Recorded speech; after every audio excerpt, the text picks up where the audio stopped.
Hi there, you're watching It's Not Fake, your one-stop show from Monday to Friday that gets you the critical analysis of the top 5 stories of the day. Let's get started with today's headlines. प्रधानमंत्री नरेंद्र मोदी की website का Twitter account hack, PM relief fund के लिए bitcoin में मांगा चंदा, कुछ ही देर में ट्वीट किया गया डिलीट। ट्विटर ने कहा तेजी से हो रही है जांच। फेसबुक की बड़ी कार्रवाई, हेट स्पीच को लेकर फेसबुक ने बीजेपी विधायक टी राजा सिंह को किया बैन। फेसबुक को लेकर कांग्रेस और तृणमूल पहले ही उठा चुकी है आवाज। राज सिंह के पोस्ट से ही पूरे देश में विवाद की हुई थी शुरुआत। लद्दाख सीमा विवाद पर भारत चौकन्ना, 2 दिन के लेह दौरे पर आर्मी चीफ नरावने सेना की तैयारियों का ले रहे हैं जायजा। पिछले 24 घंटे में 83,000 से ज्यादा मिले कोरोना के मरीज, अब तक 38 लाख से ज्यादा लोग कोरोना से संक्रमित। और सुशांत सिंह केस में सुर्खियों में आई एक्ट्रेस कंगना रनौत का शिवसेना संजय राउत पर बड़ा आरोप, कहा मुंबई वापस नहीं आने की दी जा रही है धमकी, पीओके जैसी हो रही है फीलिंग। इस बात को कंगना रनौत ने कहा है। तो इन सारी खबरों को आपको एक एक करके बताएंगे, इसका विश्लेषण करेंगे, इसके पीछे का सच बताएंगे। लेकिन शुरुआत करते हैं आज की पहली बड़ी खबर से, और वो खबर आ रही है प्रधानमंत्री नरेंद्र मोदी के ट्विटर अकाउंट हैक होने से। जी हाँ, आज सुबह सुबह लगभग 3 साढ़े 3 बजे के बीच ऐसा पता चला कि प्रधानमंत्री नरेंद्र मोदी की जो पर्सनल वेबसाइट है, उनका जो पर्सनल ऐप है, उसे हैक कर लिया गया है। अब आपको ये बता दें कि ये जो अकाउंट है, ये किस नाम से है। ये अकाउंट नरेंद्र मोदी _IN के नाम से है, जिसके कि 2.5 मिलियन फॉलोअर्स हैं और लगभग 37,000 ट्वीट्स इस अकाउंट से किए जा चुके हैं। 2011 में इस अकाउंट को क्रिएट किया गया था। तो इसी अकाउंट को हैकर्स ने ट्वीट करके, और जो उससे सबसे बड़ी ताजुब की बात है, उसमें ये कहा गया है कि पेटीएम मॉल ब्रीच की बात इसमें जो हैकर है उसने कही है।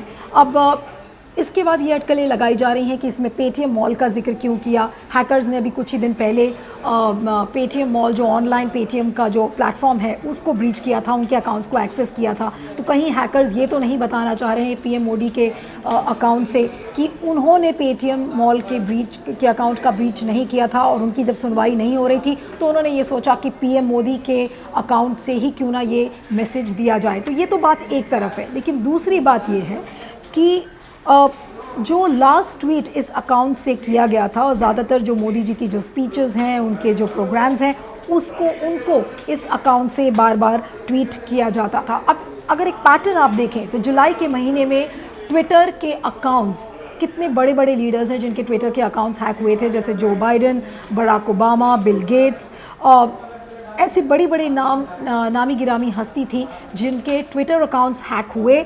और हैकर ने क्या डिमांड की? यही डिमांड किया कि बिटकॉइन के ज़रिए उसमें चंदा डाला जाए। जो नरेंद्र मोदी का जो अकाउंट हैक हुआ है, उसमें बिटकॉइन में, यानी कि क्रिप्टो करेंसी के ज़रिए उसमें चंदा डाला जाए, और कहाँ पर? पीएम नेशनल रिलीफ फंड में।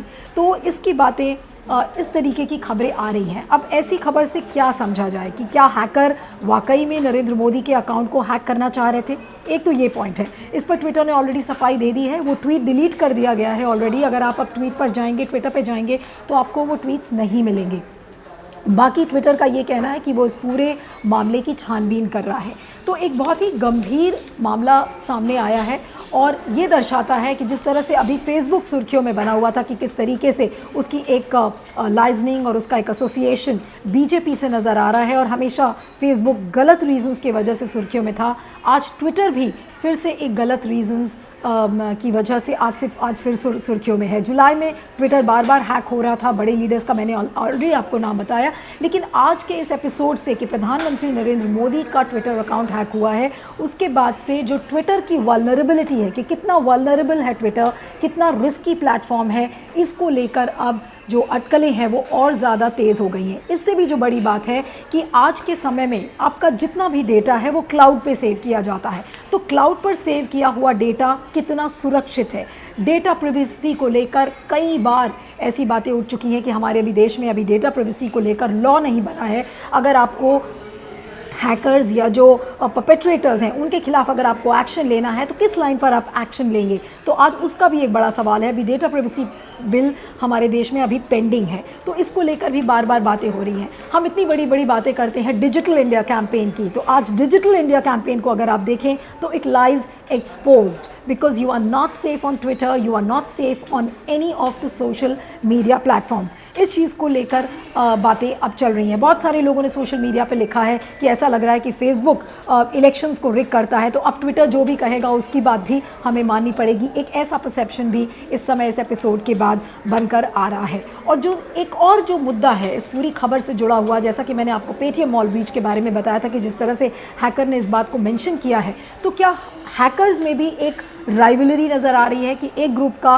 हैकर एक पब्लिसिटी के लिए किस तरह से लिखता है, किस तरह से एमिनेंट पर्सनालिटीज़ की अकाउंट में घुसकर और जो भी वो मैसेजिंग करना चाहे वो कर सकता है। तो is the issue about ethical hacking और is it about some kind of a competition, is it some kind of a publicity for which they are hungry? तो ये भी एक बड़ा इशू है। जैसा कि मैंने आपको डिजिटल इंडिया के बारे में कहा कि digital India lies totally exposed. और एक और नज़रिए से अगर हम जिसको देखें तो फेसबुक की छवि इस समय काफ़ी धूमिल हो चुकी थी, खासकर जो हेट स्पीच को लेकर जो अभी तक खबरें आ रही थी कि किस तरह से बीजेपी एक साठगांठ में नज़र आ रही है फेसबुक को लेकर। तो ट्विटर की अगर हम बात करें तो Twitter also is nowhere out of any kind of controversy. तो अगर फेसबुक का किसी कंट्रोवर्सी में था तो आज ट्विटर उससे बड़ी कंट्रोवर्सी में नज़र आ रहा है कि किस आसानी से हैकर घुसकर किसी के अकाउंट को हैक कर सकते हैं, कोई भी मैसेज चाहे तो वो मैसेज दे सकते हैं।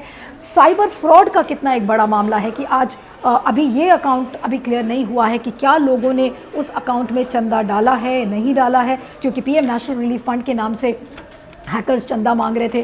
तो इन सारी चीज़ों पर इन्वेस्टिगेशन अभी फ़िलहाल हो रहा है, लेकिन इसमें से क्या निकल कर आएगा? Were the hackers vying for publicity? Is it really some kind of a serious cyber fraud? Cyber bill हमारी अभी भी पेंडिंग है। अभी पार्लियामेंट में इसको लेकर अभी कोई चर्चा दूर दूर तक नहीं है। तो ऐसे केसेस में जब आज कोरोना महामारी के दौरान ज़्यादातर काम ऑनलाइन हो रहा है और सबसे बड़ी बात यह है कि अगर प्रधानमंत्री नरेंद्र मोदी का ट्विटर अकाउंट आज हैक हो सकता है तो आम आदमी के साथ कुछ भी हो सकता है और उसका अकाउंट कितना महफूज है। ये सारी बातें आपके सामने हैं, इस पर आपका क्या सोचना है फीडबैक दीजिएगा। मैं आगे चलती हूँ। हमारी अगली खबर फेसबुक कंट्रोवर्सी को लेकर है कि किस तरह से हेट स्पीच को फेसबुक ने नहीं हटाया और जो इंडिया पब्लिक पॉलिसी डायरेक्टर है आखी दास, उनको लेकर काफ़ी कंट्रोवर्सी हुई जब वॉल स्ट्रीट जर्नल ने एक आर्टिकल छापा जिसके बाद हेट स्पीच को लेकर पूरा मामला गर्मा गया। और सिर्फ इतना ही नहीं, तृणमूल कांग्रेस, बीजेपी और कांग्रेस ने चिट्ठी भी लिखी फेसबुक के जो सीईओ है मार्क ज़ुकरबर्ग और उनको बोला कि एक सीरियस इंक्वायरी इस केस में होना चाहिए। लेकिन आज जब ये खबरें काफ़ी गर्म हो गई तो इसके बाद आज वॉल स्ट्रीट जर्नल ने कल देर रात एक और खबर छापी है जिसमें ये कहा गया है कि फेसबुक ने टी राजा सिंह, जी हाँ टी राजा सिंह वो लेजिस्लेटर हैं, वो तेलंगाना के एमएलए हैं जिनकी हेट स्पीच की वजह से पूरी ये कंट्रोवर्सी शुरू हुई थी। तो आज जो वॉल स्ट्रीट जर्नल में जो खबरें आ रही हैं कि टी राजा सिंह को फेसबुक ने बैन कर दिया है। अब फेसबुक का एग्जैक्टली क्या स्टेटमेंट है वो मैं आपको बताती हूँ पढ़ के। Facebook has written very clearly that we have banned Raja Singh from FB for violating our policy prohibiting those that promote and engage in violence and hate from having a presence on our platform. The process for evaluating potential violators is extensive and it's this reason that why we have taken a decision to remove his account. यानी कि T Raja Singh के account को हटा दिया गया है। अब मैं आपको ये बात बता दूं कि वॉल स्ट्रीट जर्नल ने खबर छापी थी, लेकिन भारत के जो मेन स्ट्रीम मीडिया चैनल्स हैं उन्होंने इस बात को पूरी तरह से और बहुत खुले तौर पर नहीं दिखाया है। उसके रीजंस में मैं नहीं जाना चाहती हूँ क्योंकि जो कंट्रोवर्सी है वो ज़्यादा बड़ी है। और वॉल स्ट्रीट जर्नल में आने के बाद जो डिजिटल वेबसाइट्स हैं उन्होंने इस खबर को उठाया है, लेकिन फ़िलहाल देर आए दुरुस्त आए। It's about too late and too little an action against T Raja Singh. उनके अकाउंट को भी बैन कर दिया है फेसबुक ने। इसके पहले अगर आप टी राजा सिंह के स्टेटमेंट्स को याद करें, जब ये कंट्रोवर्सी हुई थी तो उन्होंने कहा था कि मेरे नाम से फेसबुक पर कई अकाउंट्स हैं और अलग अलग लोग उसे ऑपरेट करते हैं। So today the $1 million question is that which account has Facebook band if it's an account of T Raja Singh? That's number 1। उसके बाद जो सबसे अनफॉर्चुनेट है वो टी राजा सिंह से जो मीडिया ने कमेंट्स लेना चाहा तो उन्होंने कह दिया कि अभी वो मीडिया से बात नहीं करना चाहते। लेकिन बीजेपी ने, जो बीजेपी के आईटी सेल के हेड हैं अमित मालविया, उनका जो बयान आया है वो बहुत ही अनफॉर्चुनेट और बहुत ही दुर्भाग्यपूर्ण है। उन्होंने कहा है कि फेसबुक को एक लेवल प्लेइंग फील्ड रखना चाहिए और उन्होंने एग्जाम्पल दिया सोनिया गांधी की उस स्पीच का। उन्होंने कहा कि सोनिया गांधी ने एक बहुत ही डिविसिव स्पीच दी थी, जिसके बाद दिल्ली में बहुत ज़्यादा हंगामा हुआ, उत्तर पूर्वी दिल्ली में राइट्स हो गए, दंगे हो गए। तो it's unfair to just say that BJP is in the dog. उनके कहने का मतलब ये था कि अगर बीजेपी गलत है तो कांग्रेस भी उतनी ही गलत है, और उन्होंने एग्जाम्पल दिया सोनिया गांधी का। तो और उसके बाद जो अमित मालविया ने कहा है कि जो एक पब्लिक डिस्कोर्स है सोशल मीडिया पर, उस डिस्कोर्स को क्रिएट करने का, उसको नरेट करने का जो पूरा अथॉरिटी है वो सिर्फ लेफ़्ट के पास नहीं है। उन्होंने कहा कि social media is a democratic process और सिर्फ लेफ़्ट वो पावर्स नहीं रखता है कि आपके सोशल मीडिया के नैरेटिव को गवर्न करे। इस बात को अमित मालविया ने कहा है। तो फिलहाल टी राजा सिंह के खिलाफ एक्शन ले लिया गया है, लेकिन फेसबुक के पास अभी भी कोई क्रेडिबल आंसर नहीं है जिस बात को लेकर, आखी दास को लेकर जो कंट्रोवर्सी हुई थी कि क्या Facebook is in hand in gloves with the ruling party which is BJP. और तृणमूल ने जो लेटर लिखा है कि किस तरह से वेस्ट बंगाल के इलेक्शंस पास आ रहे हैं और उनके पार्टी को, यानी कि तृणमूल कांग्रेस के जो पोस्ट थे उनको डिलीट किया गया, उनके पार्टी का फाउंडेशन डे था उसके पहले उनके पोस्ट को डिलीट किया गया। So which is a dangerous president. इसको लेकर डेरेक ओब्रायन ने एक चिट्ठी मार्क जुकरबर्ग को भी लिखी थी। लेकिन इंटरेस्टिंग है कि जिस तरीके की जो गतिविधियाँ कल के जो पार्लियामेंट्री स्टैंडिंग कमेटी में आई थी, जिस मीटिंग को शशि थरूर ने बुलाया था, और कुछ बहुत ही चौंकाने वाले तथ्य सामने आए थे उस मीटिंग में। उसमें ये कहा गया कि फेसबुक के पास ऐसी कोई पॉलिसी नहीं है कि वो सुओ मोटो किसी पोस्ट को डिलीट कर सके अनटिल अनलेस अगर कोई कंप्लेंट करता है। तो ये फेसबुक जो इतना बड़ा सोशल मीडिया जायंट माना जाता है, जिसका millions and millions of users का अकाउंट है भारत में, तो वो कैसे एक पॉलिसी नहीं बना सकता, ये बात कुछ हजम नहीं होती। और दूसरी बात ये कि जिस तरह से फेसबुक इंडिया लोगों की हायरिंग कर रहा है, जिस तरह से फेसबुक इंडिया लोगों को नौकरियां दे रहा है, वो प्रोसेस पारदर्शिता पूर्ण नहीं है, ऐसा उस स्टैंडिंग कमेटी में लोगों ने सवाल किए हैं। 30 लोगों का ये पैनल था,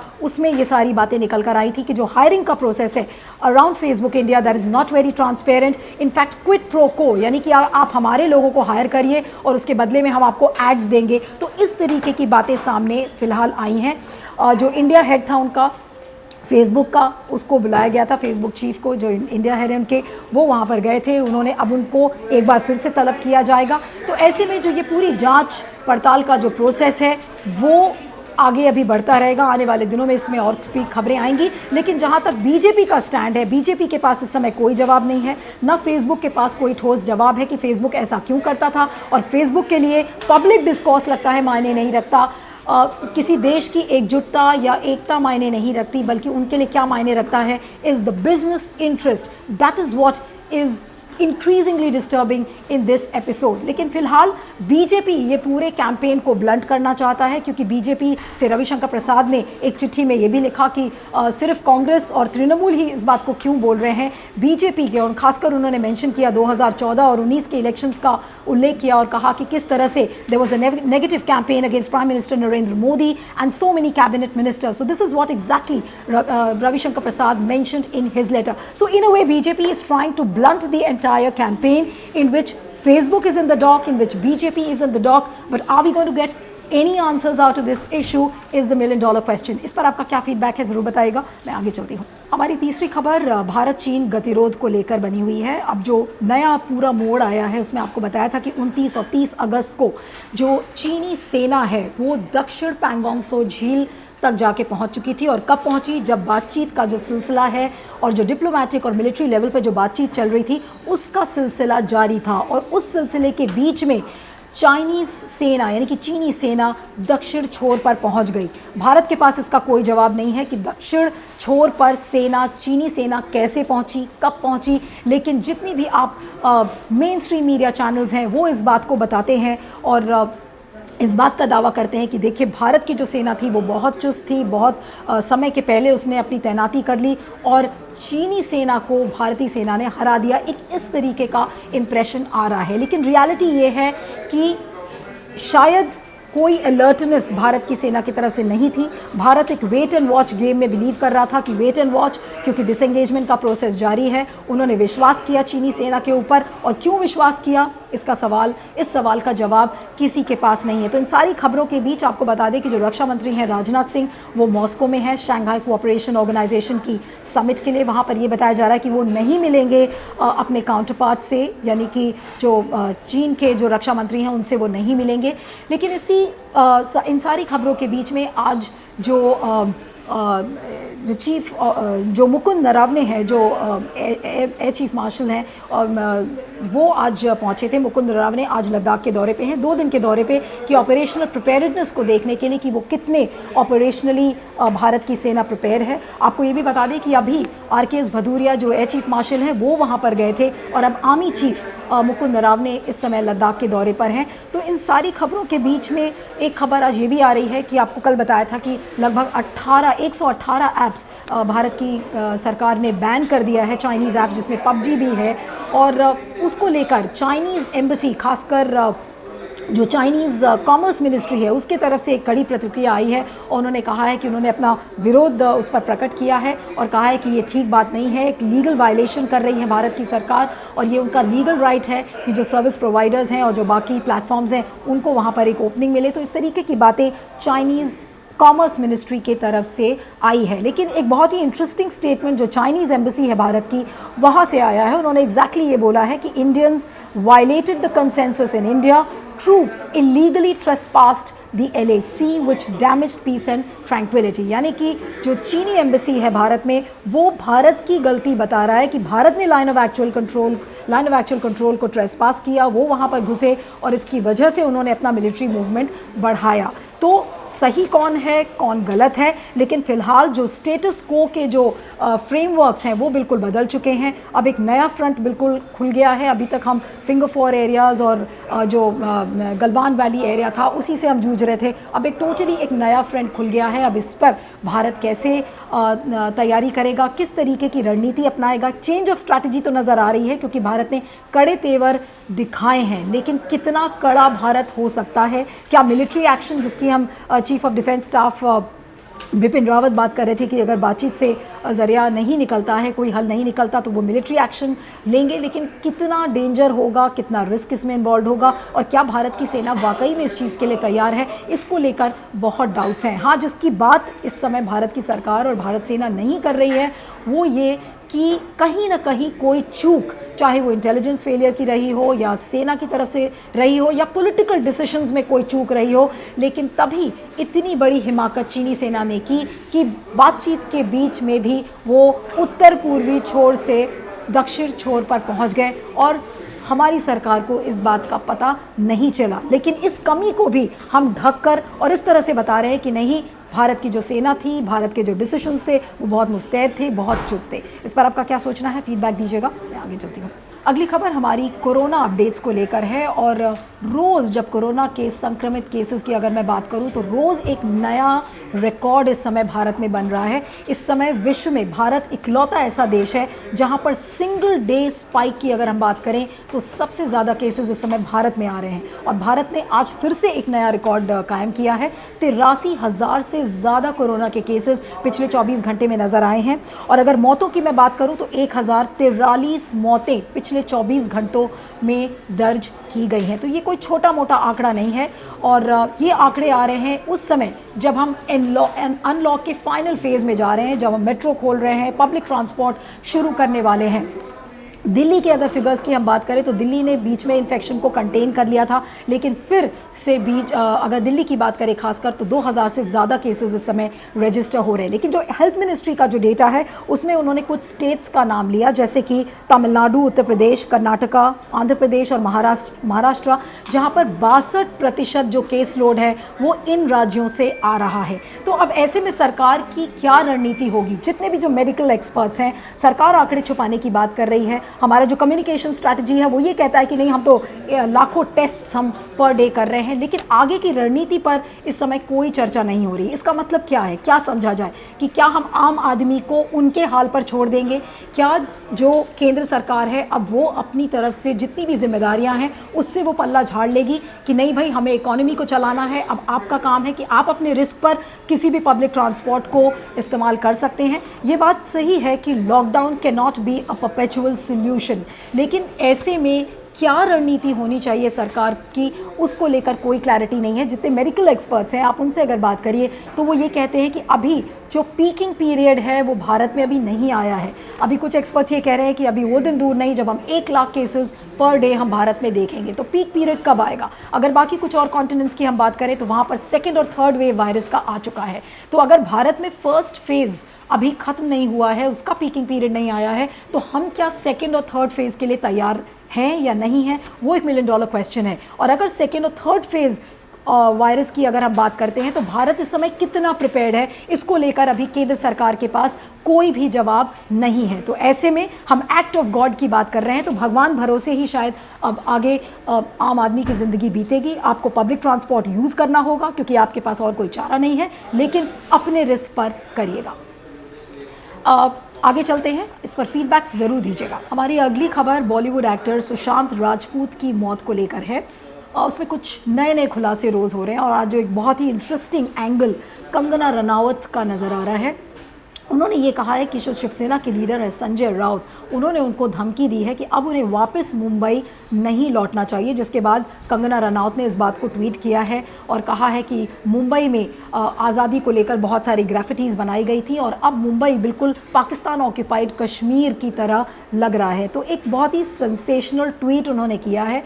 वो ये दर्शाता है और वो ये कहना चाह रही है कि उनकी जान को भी खतरा है, और संजय राउत का नाम लेते हुए उन्होंने कहा है, जिस बात को संजय राउत ने डिनाई किया है। तो ये कुछ ना कुछ एक नया सेंसेशन रोज़ सुशांत राजपूत की जो इन्वेस्टिगेशंस हैं उसमें नज़र आ रहा है। कोई बॉलीवुड एंगल नज़र आ रहा है, कभी कोई ड्रग्स का एंगल नज़र आ रहा है, लेकिन सीबीआई का जो इन्वेस्टिगेशन है उस पर आज जो सुशांत राजपूत की जो 2 साइकाइट्रिस्ट थे उनको आज बुलाया गया DRDO बांद्रा गेस्ट हाउस में, और जिसमें ये बातें खुलकर सामने आई हैं और साइकाइट्रिस्ट ने मुंबई पुलिस को ये बातें अपने अकाउंट्स में बताई है कि किस तरह से सुशांत राजपूत बाइपोलर डिसऑर्डर के शिकार थे, उन्हें एंग्जाइटी था, उन्हें डिप्रेशन था।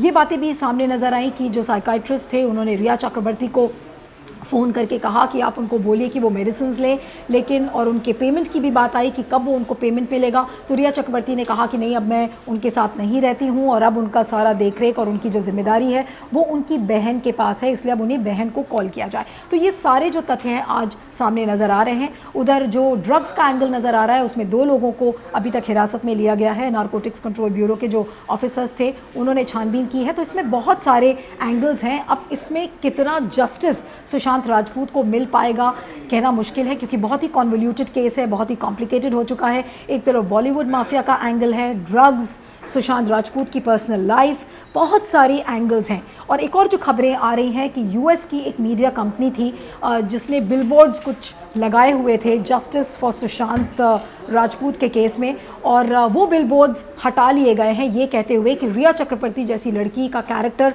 मलाइन किया जा रहा है, और वो रीज़न है कि शायद उन बिलबोर्ड्स को हटाया जा रहा है। तो केस किस तरफ आगे बढ़ रहा है अभी ये कहना मुश्किल है, लेकिन जिस तरह से रिया चक्रवर्ती का एक विलिफिकेशन कैंपेन किया जा रहा है, कैरेक्टर असैसिनेशन किया जा रहा है, और एक और जो एंगल जिस पर मैं आपसे आपकी राय जमाना चाहूँगी और फीडबैक भी जानना चाहूँगी कि जो साइकाइट्रिस्ट हैं जो वो अकाउंट देते हैं और उन अकाउंट्स को मीडिया में रिलीज़ किया जाता है, तो आज साइकाइट्रिस्ट और पेशेंट के बीच की जो एक रिलेशनशिप होती है, डॉक्टर पेशेंट रिलेशनशिप, एक ब्रीच ऑफ प्रिवेसी का मामला भी है। तो क्या हम ऐसे मीडिया प्लेटफॉर्म्स के खिलाफ क्या हम कोई एक्शन लेंगे? क्या ऐसी कोई गाइडलाइन बनी हुई है कि अगर मीडिया प्लेटफॉर्म्स इस चीज़ का ब्रीच करते हैं, जिस तरह से डॉक्टर पेशेंट रिलेशनशिप को किस तरह से ब्रीच किया गया है, इसको लेकर कोई भी बातचीत नहीं हो रही। किसी भी मीडिया चैनल को उठा के देख लीजिए, उस चैनल के ज़रिए हमें ये पता चलता है कि उसके डिजीज़ डिटेल्स क्या थे, किस तरह से साइकाइट्रिस्ट उनको ट्रीट करते थे।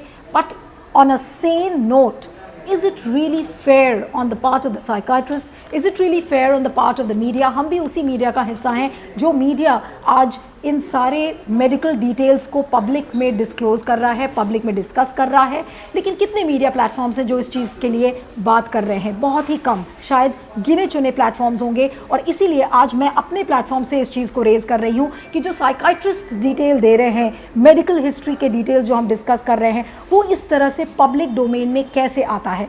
डॉक्टर्स एक हिपोक्रेटिक ओथ लेते हैं कि वो अपने मरीजों की जो कॉन्फिडेंशियलिटी है वो उनके लिए सुप्रीम है, वो उसे कभी भी डिस्कस नहीं करेंगे। लेकिन इन सारी चीज़ों को का बिल्कुल तार तार हो चुका है, बिल्कुल इसे चिकना चूर कर दिया गया है, चाहे वो डॉक्टर्स के एथिक्स को लेकर हो, मीडिया एथिक्स को लेकर हो। ये सुशांत राजपूत का केस किस तरह जा रहा है, that has become secondary, but it's all about media ethics, it's about the ethics of the doctors, the psychiatrists. These are million-dollar questions which need to be raised on various platforms, but they are not being raised. क्यों?